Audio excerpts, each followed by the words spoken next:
She was 3 words away from a life she could not undo when the man she had buried walked in holding a letter she hadn't written yet.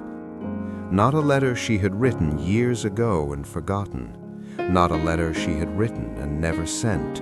A letter dated 3 weeks from now, in her own handwriting, describing this exact moment. She was standing at the threshold of the bridal suite, veil already pinned, bouquet already trembling in her hands, the organ music gathering itself in the hall beyond the wall, and then the side door opened, the one with the pale green paint and the chipped frame that the venue manager had sworn was locked, the one that led to the service corridor, to the cold outside, to nowhere anyone with an invitation should ever be. And Callum Hale stepped through it. He looked exactly like she remembered. He also looked entirely different, like a photograph of the same face taken after something enormous had happened in between. In his hand was an envelope, her name on the front, her handwriting, her. She took 1 step backward, her heel caught the hem of her dress. The flower girl, a small, serious child of 7, who had been stationed in the corner with a white basket of petals, set down her basket and said very quietly, "You're late." She was not speaking to Callum. The door had a rule. No one in the venue knew it. The property manager did not know it, though he had 3 separate occasions watched a locksmith declare it sealed, only to find it swinging open the following morning. The estate had stood for 240 years. In that time, the door had opened, uninvited, on 17 recorded occasions. Each time, a wedding. Each time, someone who should not have been there. The housekeeper, 81, small, with the particular stillness of someone who has stopped being surprised by the world, kept a journal, not because anyone asked her to, because she had watched the door long enough to understand what it was selecting for. Not the desperate, not the dramatic, the unfinished. People with something still owed to another person, a truth unspoken, a choice unmade, a version of themselves they had tried to abandon, but which had followed them quietly across years and weather to this exact address. The door opened for the unfinished. Once. It had never opened for the same person twice. 3 years earlier, Callum Hale was a man who confused architecture with living. He built structures that would outlast him, glass and stone, and precise calculations of weight and pressure. And he brought that same precision to his emotional life, which was to say, he calculated from a distance, never from inside. Isla Voss had loved him for 2 years before she stopped. Not because he was cruel, not because he was careless in the obvious ways, but because loving someone who is perpetually slightly out of reach has a specific texture, like pressing your hand against glass and calling it warmth. Eventually, your palm goes numb. Eventually, you stop pressing. She was a restoration artist. She spent her days recovering what the world had given up on. Old paintings, cracked things, faded things. She had a gift for locating the original beneath the damage, for knowing what something was meant to look like before time got into it. She had tried that with Callum. For 2 years she had been patient the way only someone truly in love can be patient, not passively, but actively, daily, choosing it. On a Thursday in November, she had stopped choosing. She had packed 1 bag, closed the door so quietly it barely made a sound, left a letter on the kitchen table, 3 paragraphs, precise and devastating, the kind of writing that doesn't waste a single word because every word costs something. Callum had not read it for 3 weeks. When he finally did, on a Sunday, halfway through cold coffee, When he had finally exhausted every avoidance strategy available to him, he read it twice. Then he sat completely still for 40 minutes. Then he folded it, placed it in the inner pocket of his coat, and put it against his ribs. He wore that coat for 3 years. He changed, not overnight, not dramatically, the way a building changes when you finally understand what it was designed to hold. Slowly, from the inside out, structure reasserting itself towards something true. He became present. He became honest about the cost of his absences. He rebuilt the relationship with his brother that had been starved of attention for 4 years. He started finishing things. He did not look for Isla, because the letter told him something that made looking feel like the wrong move. The letter told him, in 3 precise paragraphs, exactly who he needed to become first. He just didn't know if he would ever be able to prove it. If this is already pulling at something, subscribe to Jules Story TV right now and hit that bell. The door is already open. Do not look away. The invitation arrived at Callum's address 4 days before the wedding. Isla's mother had sent it. She was 72, small, and kept addresses in a handwritten book with a faded blue cover because she had never trusted devices with things that mattered. She had sent Callum a note, brief, direct, the way women of her generation communicate about important things, with the invitation folded inside.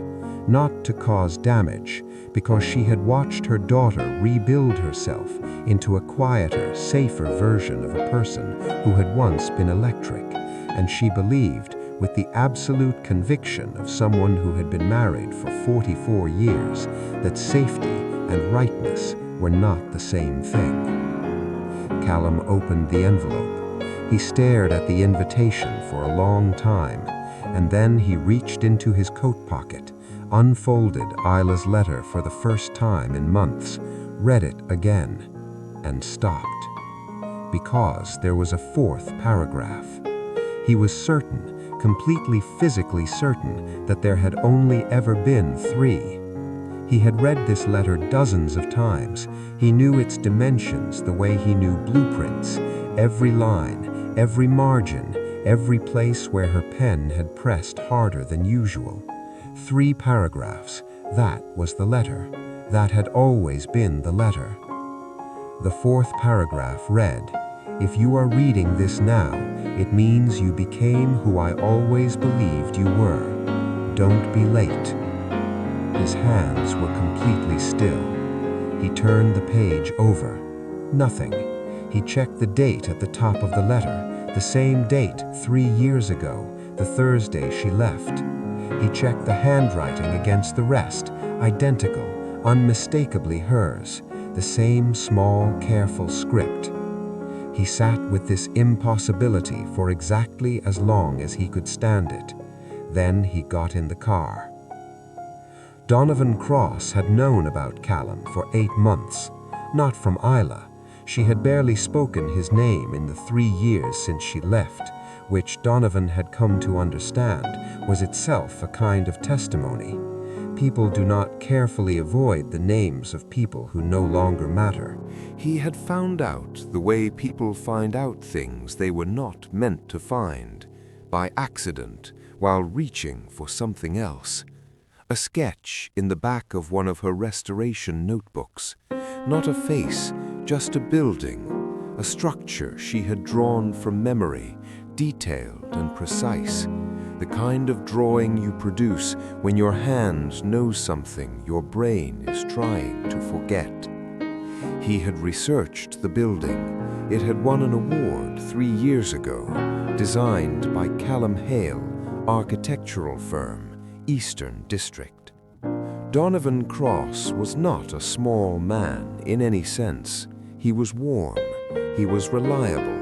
He showed up. He had spent 14 months being everything Callum Hale had apparently failed to be, and he had done it genuinely, not strategically. because he loved Isla with a steady, uncomplicated devotion that asked nothing she wasn't ready to give. On the morning of the wedding, he had been the last dressed and the first ready. He had stood at the window of the anteroom, watching the gray sea, and he had felt something settle in him. Not peace exactly, more like the particular stillness that arrives just before something you have been quietly dreading finally shows up. He had been waiting for Callum Hale for 8 months. He just hadn't known his name. Callum drove 4 hours through rain that never let up. He pulled over once outside a petrol station somewhere in the second hour, rain hammering the roof of the car, and he sat in the dark, asking himself the only question that mattered. Was he going to her to undo something or to complete it? If the answer was to undo it, he should turn around. Undoing was still the old version of himself, the one who arrived too late, wanting what he'd lost without having done the work to deserve it. If the answer was to complete it, to say the thing the letter had made him understand needed saying, regardless of what happened after, then he could drive. He sat with the question for 6 minutes, then he pulled back onto the road. He arrived at the estate with 35 minutes to spare. The car park was full. Guests moved through the main entrance in clusters of good fabric and careful hair. The building was pale stone, coastal, roses trained along every surface, windows full of the kind of warm light that only exists at weddings and funerals. He stood outside for a moment. He had no plan. He had no speech prepared. He had a letter in his coat pocket with 4 paragraphs, one of which should not exist, and 35 years of accumulated self-knowledge and the single most clarifying drive of his life. He walked to the main entrance, stopped. Something redirected him, not a voice, not a feeling he could name, more like a structural pull, the way a building's layout guides movement without signs. He found himself walking the perimeter instead, along the side wall, through a low arch, into a small stone passage between the building and a garden wall thick with wet ivy. There was a door, pale green paint, chipped frame, a handle worn smooth by decades of hands. He tried it. It opened without resistance, not like a lock turning, but like something exhaling, like a door that had been holding its breath. He stepped through, and time stopped. Not metaphorically. The dust motes in the pale-lit room ahead of him hung perfectly still in the air. The music beyond the wall ceased in mid-phrase. The sound of the wind outside simply stopped, as if the world had pressed pause on everything except this corridor, this doorway, this exact intersection of 2 people who had 3 years of unfinished business between them. Callum walked forward. The stillness held. He came through into the bridal suite, wide, pale lit, roses on the windowsill, and she was there. Veil, dress, trembling hands, eyes that went from the door to him to the envelope in his hand and back to his face in the span of a second. The flower girl in the corner had her head tilted slightly, watching them both. She was the only thing in the room that seemed unsurprised.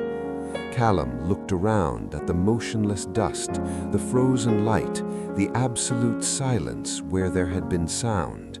He said, "What is happening?" "I don't know," Isla said.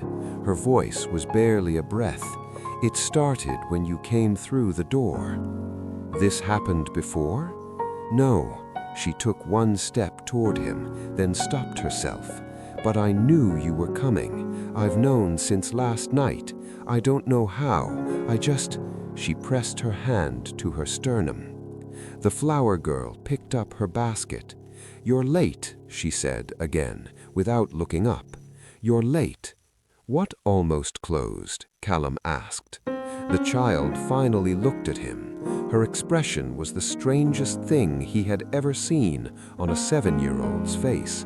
Not childlike at all, but ancient, patient, the face of something that has watched this particular scene from a great distance for a long time. "The window," she said simply, "between what was and what could be. It doesn't stay open forever." She looked at the envelope in Callum's hand. "You should give her that now." He held it out. She did not take it immediately. She looked at it the way people look at something that could end them, with complete attention and held breath. "That's my letter," she said. "Yes, I wrote that letter 3 years ago. Yes, then how?" She stopped, looked at him. "How many paragraphs does it have?" Something shifted in the room. The air, still frozen, still held, seemed to pull tighter.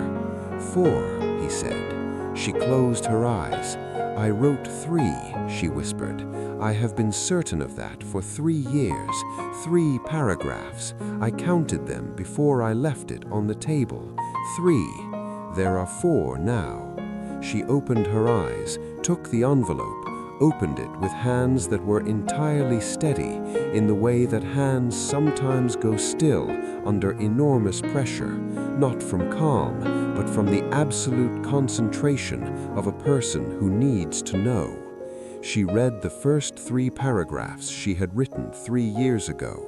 She recognized every word.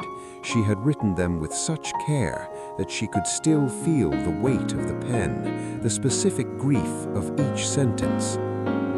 Then she reached the 4th. "If you are reading this now, it means you became who I always believed you were. Don't be late." Her breath came out of her in one long, unsteady release. "I didn't write this," she said. "I know. But that's my handwriting. I know." She looked up at him.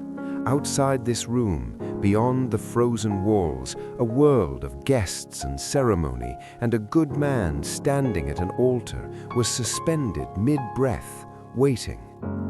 "What does that mean?" she asked, not frightened, not anguished, asking with the focused clarity of a woman who has spent her career understanding that some things carry a message beneath the surface, visible only when you strip everything else away. "I think," Callum said slowly, "it means that some part of you already knew, even when you wrote the first 3 paragraphs, even when you left, some part of you left a door open." She looked at the pale green door behind him, then back at him. "Tell me," she said, "tell me who you became." He told her, not in grand terms, in the small, specific ones that are the only currency that actually counts between 2 people who once knew each other deeply. He told her about the Sunday morning, the cold coffee, the 40 minutes of complete stillness after he read the letter for the first time, the way he had felt in that silence, like a structure whose foundations had been quietly wrong for years, and who was only now, in the wreckage of losing the one person who had seen it, being forced to understand what correct load-bearing actually felt like. He told her about his brother, 4 years of performed distance, broken over one achingly awkward dinner, then rebuilt meal by meal, week by week, until they were something real again.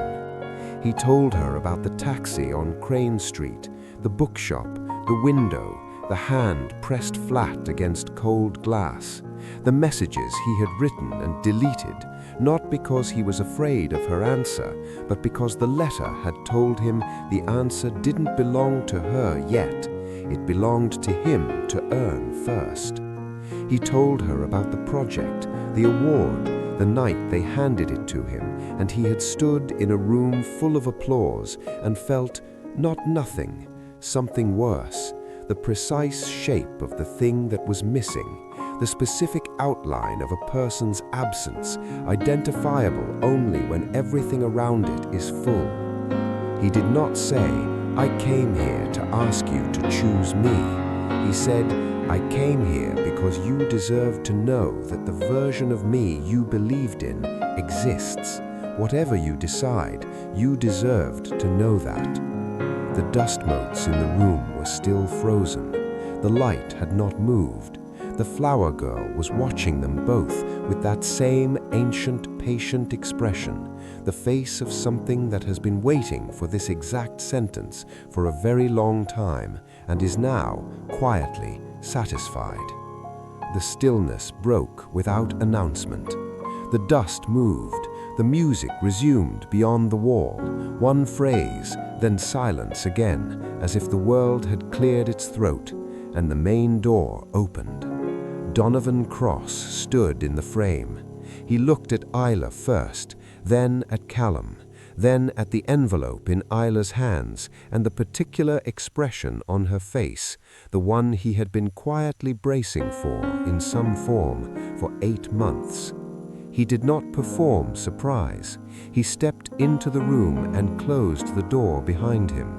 He looked at Callum with the direct, level attention of a man who has decided somewhere on the walk from the anteroom to this door that he would not be less than himself today. "You're Callum," he said. "Yes. I've been waiting for you for 8 months." Callum said nothing. "I found a sketch in her notebook, your building. She drew it from memory." He looked at Isla, not with accusation, but with a grief that had already been processed into something clean. "I knew what it meant. I just thought—" He stopped, breathed, started again. "I thought if I was present enough, consistent enough, if I showed up enough times." He looked back at Callum. "But you can't outrun something that was never a race about showing up." "Donovan," Isla stepped forward. "Don't," he said, gently, completely. "Don't apologize for something neither of us chose. I knew going in that you were still—" He gestured vaguely at the space between her and Callum. "Still here. I chose to love you anyway. That was my choice. Whatever happens in this room is yours." He looked at the letter in her hands. "What does it say?" She hesitated. Then she read him the 4th paragraph. The room was very quiet. Donovan read it again. Then he did something neither of them expected. He laughed, not bitterly, not in performance, but in the exhausted, astonished way a person laughs when they realize they have been competing with something that was never in the same category as them. You can't argue with a letter that wrote itself. He straightened his jacket. He looked at Isla one more time with an expression that would take her years to fully decode. Layers of love and release and the particular dignity of a man who has decided that walking away cleanly is the most powerful thing he can do. "Be honest," he said. "That's all. Just be honest with yourself." He opened the door. He walked out. The door closed behind him with a sound so final and so clean that it was almost like a gift. Isla stood in the middle of the room. The letter was still in her hands. The bouquet was on the table behind her, white roses and pale gold, already starting to release their scent into the cold air. The veil was still pinned. The music had gone completely silent now, and in that silence the room felt sealed from the rest of the world, a specific pocket of time that existed outside the ordinary forward march of events. She looked at the door Donovan had just walked through. "He's a good man," she said. "I know. Better than you in a lot of ways. I know that too." She turned and looked at him fully, the way she looked at things she was about to restore. with that total, stripping attention, the gaze that saw through surface and damage to what the thing was actually made of. If I walk through that door with you, I lose something real. I lose a man who never once made me question whether I was enough. That's not small thing, Callum. That's enormous. I know. Stop saying you know and say something true. He looked at her, not at the dress, not at the setting, not at the weight of the occasion, just at her, at the person who had packed one bag and closed a door quietly because she loved him enough not to destroy him with the leaving. The truth, he said, is that for 3 years I have lived in a building I designed for someone I was. I've been trying to figure out if the person I've become deserves a different kind of space, a warmer one that doesn't just hold weight, one that holds people. He paused. I cannot promise you that I will disappoint you. I cannot promise you easy. What I can promise you is that I will never again be present in the building and absent from the room. What I can promise you is that I will always try the handle. The flower girl stood up. She walked, unhurried, to the pale green door. She placed her small hand on the frame. She looked at Isla. It will not open again, she said. No urgency, pure fact. After today, this door is finished. Whatever is unfinished between you, this is the only window it will ever make. Isla looked at the child. Who are you? She asked. The girl smiled, and it was the strangest smile, ageless and warm and very slightly sad. The smile of someone who has delivered this message before and knows exactly what it costs the person receiving it. I'm just here for the flowers, she said. She picked up her basket.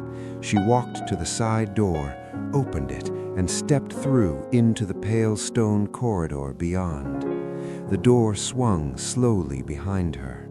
Callum took one step toward it, instinct, the question of whether it would close, and Isla caught his arm. Don't, she said. He turned. She was looking at him with empty hands and a completely open face, no protection in it, no calculation, none of the careful distance she had built into herself over 3 years of becoming someone who didn't wait.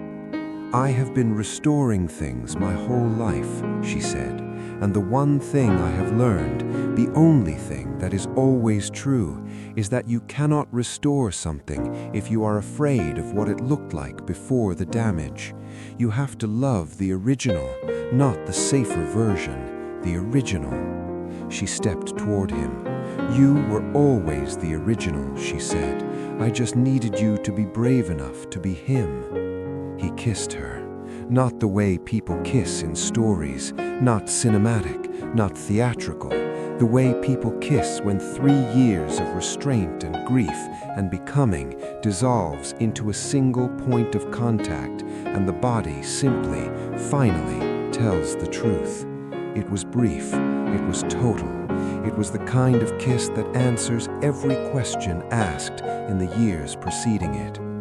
When it ended, she was crying, not from sadness and not entirely from joy, but from the particular emotional overload of a person who has just discovered that the thing they talked themselves out of wanting was real the entire time. He held her face in both hands. We have things to fix and people to face, and Donovan deserves more from both of us than a corridor exit. I know. This is not going to be easy. I know that too. Good. He looked at her with the specific expression of someone who has spent 3 years designing something in his head and now, finally, is standing inside it. They found Donovan outside. He was standing at the edge of the cliff path, facing the sea, jacket open to the wind. Isla went to him alone. They spoke for 10 minutes, not loud enough for Callum to hear from where he stood by the door, but he could see it. the shape of a real conversation between two people who had genuinely meant something to each other and were choosing to honor that even now, even here, even in the hardest minute of it. When Isla came back, her eyes were red and her hands were steady. "He said something," she told Callum. "He said, 'I spent 8 months trying to be the man who made you forget. I should have spent that time being the man who made you remember that you're allowed to want what you actually want.'" She paused. "He said to tell you," a breath, "he said to tell you that he owes you a decent cup of coffee, eventually, when the dust settles." Callum looked out at the sea. "He's a better man than I was," he said. "Yes, but not better than you are now." They walked back along the cliff path, side by side, the salt wind doing what wind does, stripping everything unnecessary, leaving only the essential. Her heels were off. She was carrying them. The veil had been unpinned and was folded under her arm. The roses were still on the table in the bridal suite, beginning to fill the empty room with their scent. Inside, someone had noticed. Guests were murmuring. A bridesmaid was on her phone. The careful machinery of a wedding that was not going to happen was beginning slowly to understand itself. Neither of them went back inside. The housekeeper found them at the edge of the garden wall. She was 81, small. She moved with the unhurried precision of someone who has stopped being in a hurry because she has understood at the cellular level that time is not a resource to be managed, but a tide to be read. She looked at them both, at Isla's bare feet, at Callum's coat. "You came through the door," she said to Callum. "Yes." She nodded, as if confirming something she had already written down somewhere. 17th time, she said, in 40 years. It has never opened for someone who was wrong. "What happens now?" Isla asked. "To the door." The old woman looked back at the estate, the pale stone, the roses, the pale green door barely visible from where they stood. "It closes," she said, "for good this time. Your account is settled." She reached into the pocket of her apron and produced a small white petal, a rose petal, soft and beginning to curl at the edges, and placed it in Isla's hand with the ceremony of delivering a final document. "From the girl," she said. "She said you'd need it for later." "Where is she?" Callum asked. The housekeeper looked at him with the mild patience of someone answering a question asked by someone who already knows the answer. "There was no girl on the guest list," she said simply.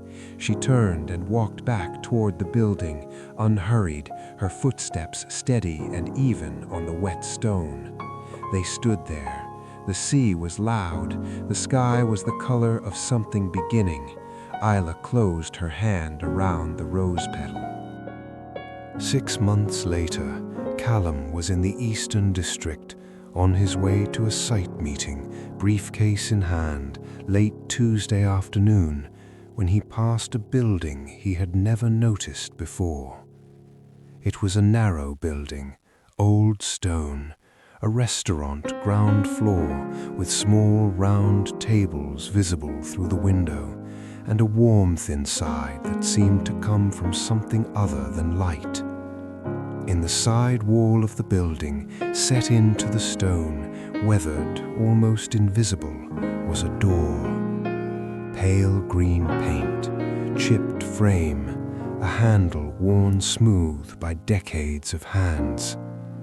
It was standing slightly open. He stopped. He stood on the pavement for a long time, briefcase at his side, watching the door.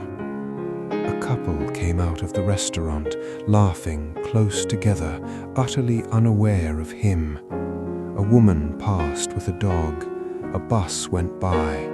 The ordinary world continued its ordinary forward motion around the door, and the door simply stood there, slightly open, in the side wall of a building in the Eastern District on a late Tuesday afternoon, doing what it had apparently always done, waiting for someone with something unfinished. Callum reached into the inner pocket of his coat. The letter was there. He pulled it out, unfolded it. 3 paragraphs. He read it once, then folded it carefully, deliberately, and placed it back. He looked at the door one more time, then he took out his phone and called Ela. She picked up on the second ring. "There's a building," he said, "that I think you need to see."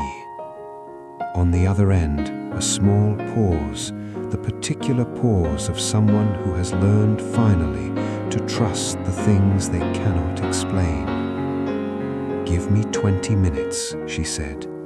He sat down on the bench across the street and watched the door. It stayed open, just barely, just enough, waiting the way it had always waited, not for the dramatic, not for the desperate, for the ones who had done the work, for the ones who had finally become worth letting through. And the letter in his pocket, 3 paragraphs, exactly as it should be, as if the 4th had never been written at all, as if it had simply done its work and vanished. If this story found something in you, like this video right now. Subscribe to Jules Story TV and ring every bell, because the next story is already on its way to you. Drop a comment below. What door in your own life are you still afraid to try the handle on? We read every single one.